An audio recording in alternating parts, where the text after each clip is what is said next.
Good girl. Nose. Oh, you little cunt. You broke my bad. This is so Shut the fuck up. Put the gun down. Put the gun down, man. Put the fucking gun down. Elena!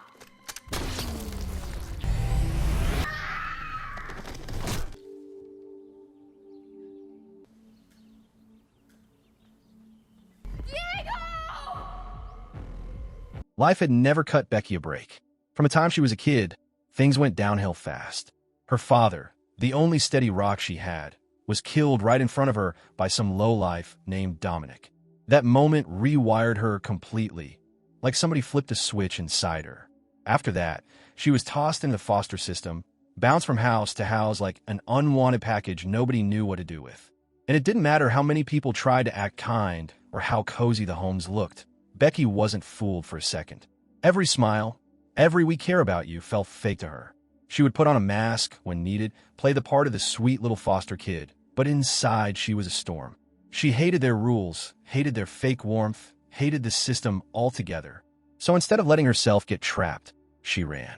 Not once, not twice. 3 times she slipped out of foster homes like smoke through fingers. Where did she end up? The woods.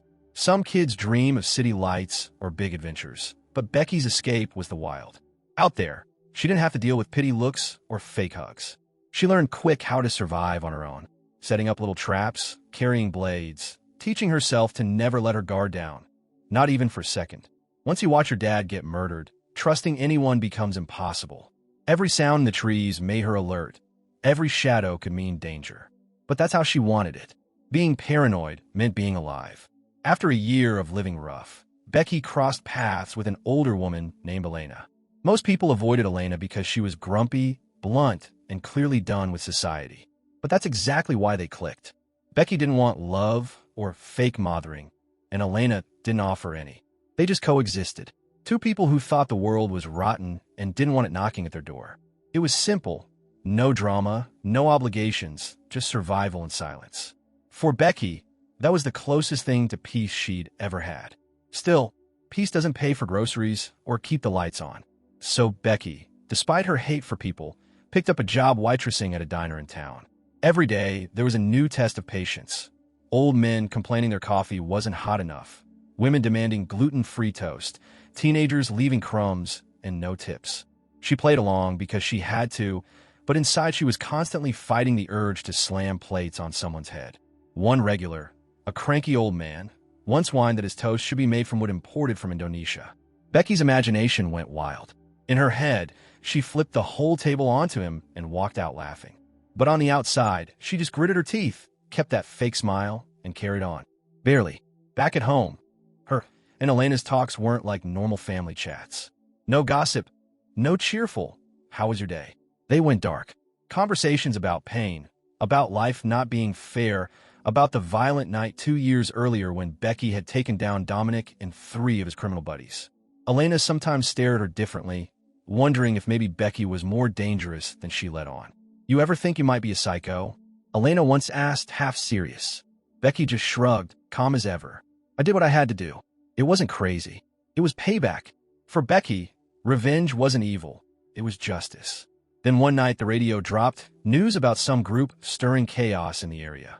They called themselves the Noble Men, an M group for short. The name sounded classy, but they were nothing but thugs dressed up with a title. Cops couldn't pin them on anything big, but everyone knew they were dangerous. Becky listened, eyes narrowing. Something about them felt too close, like a storm creeping over the horizon. The next day, that storm walked right into her diner. 3 guys with bad news written all over them. Anthony, DJ, and Sean. They didn't try to hide what they were. DJ was the loudmouth creep, tossing disgusting lines at Becky, suggesting she meet him at a hotel. Anthony, clearly the leader type, treated her like dirt, barking orders for coffee like she was a servant. Sean, quieter, looked uneasy but went along anyway. Becky's patience snapped. No fake smiles this time. She walked over with a steaming pot and accidentally spilled the coffee right into Anthony's lap. The way she did it, though, everyone knew it wasn't an accident. Anthony's face turned red with rage, but Becky didn't flinch. Later that night, while the 3 walked outside, DJ made jokes about Anthony's coffee-burn pants. Anthony wasn't laughing. His pride was hit harder than his skin, and the kind of man he wasn't about to let Becky get away with it. Payback was already brewing in his head. That same night, Becky sat at home, finally unwinding, when something fell off. She noticed a strange symbol scratched on a surface, an old lock design tied to Dominic's old crew. Her instincts screamed danger, but before she could figure it out, chaos burst through the door. Anthony, DJ, and Sean had come for her. DJ swung a bat, hitting Becky's loyal dog, Diego, sending him yelping. Becky's blood boiled, but they outnumbered her. Sean clearly looked uncomfortable, like he didn't want to be there, but DJ egged him on, pushing him to join the violence. Then Elena stormed in, shotgun in hand, demanding the intruders back off. For a second, Becky thought they had a chance. But Anthony was quicker. He drew his gun and fired. Elena crumpled to the floor. Becky screamed, rushing toward her, but a blow to the head knocked her out cold. When she woke the next morning, the house was quiet. Too quiet. Diego was gone, taken. Elena lay lifeless, and Becky had to bury her with her own hands deep in the woods, covering the grave carefully to avoid attention. It was the hardest thing she'd ever done, but it lit a fire inside her. The rage that had cooled for a while came back roaring. First her dad, now Elena. Everyone she ever loved was ripped away. She wouldn't let the noble men walk free. Not this time. She painted her nails, not for vanity, but like war paint, a ritual before battle. Then she gathered her gear, sharpened her blades, and prepared for revenge. She remembered Anthony mentioning someone named Daryl. That was her lead. She dug around, tracked down 2 people in town with that name. The first was a sick old woman, not her target. The second, Daryl, lived near the lake. Becky headed straight there. What she didn't know was Anthony and his crew were already at the lake house. Sean was still shaken from the night before, wanted to talk things through, maybe even back out.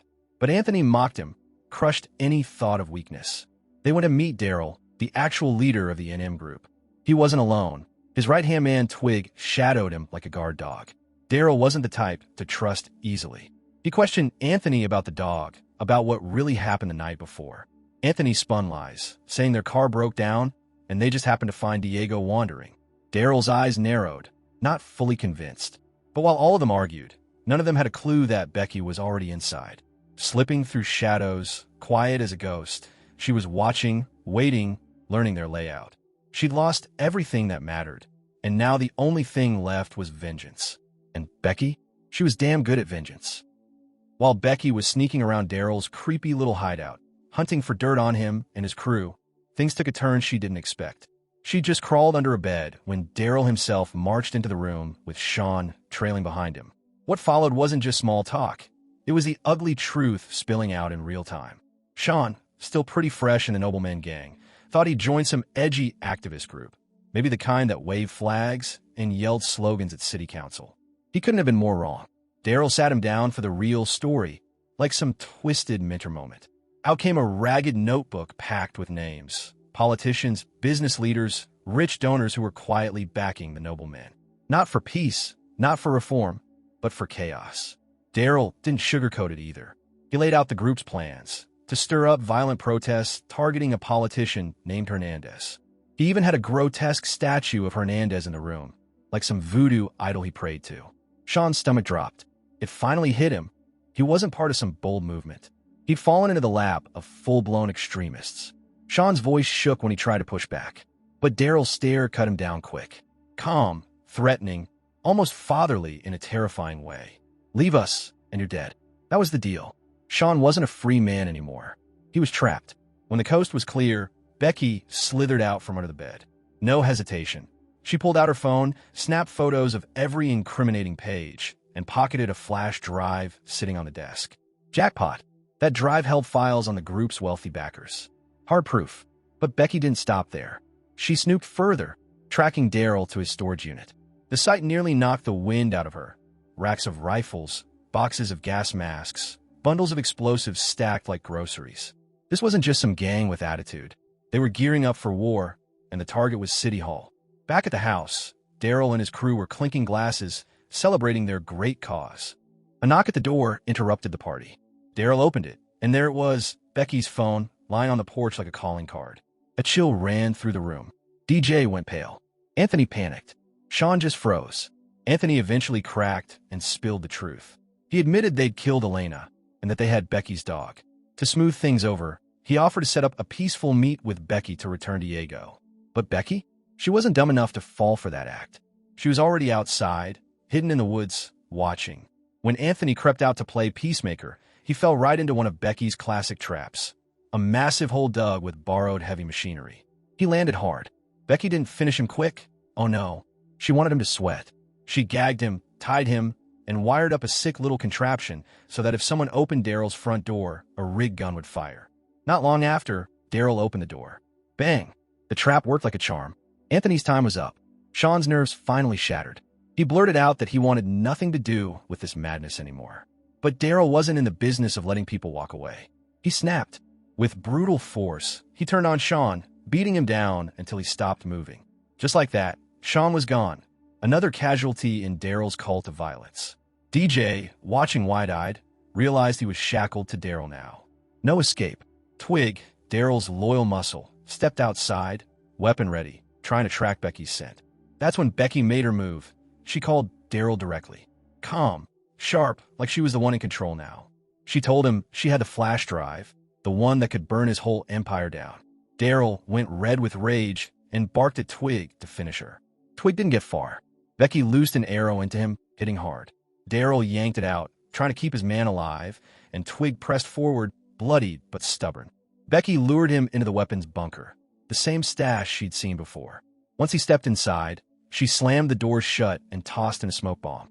Choking, blinded, he staggered around. Becky tried to rev up a lawnmower to end him in a brutal fashion, but the keys were missing. Fine. She grabbed a blade instead and put him down the old-fashioned way. But before she could breathe, a sharp sting hit her neck. A tranquilizer dart. Darkness swallowed her. When she woke, she was tied up. Daryl loomed over her, smug. On the table beside him lay all her stolen gear. Knives, smoke bombs, and most importantly, that special key from Dominic's past. Becky's blood ran cold. Daryl wasn't just some thug. He'd figured the key out. By chance, he'd unlocked its secret. Coordinates leading to something bigger. Then came the twist Becky never saw coming. The frail old lady she'd seen before. The one with the oxygen tank? That wasn't just some bystander. She was Daryl's mother, and the real mastermind behind the nobleman. The riots, the money, the contacts, her fingerprints were all over it. Daryl was just the muscle, the loud voice. She was the brain.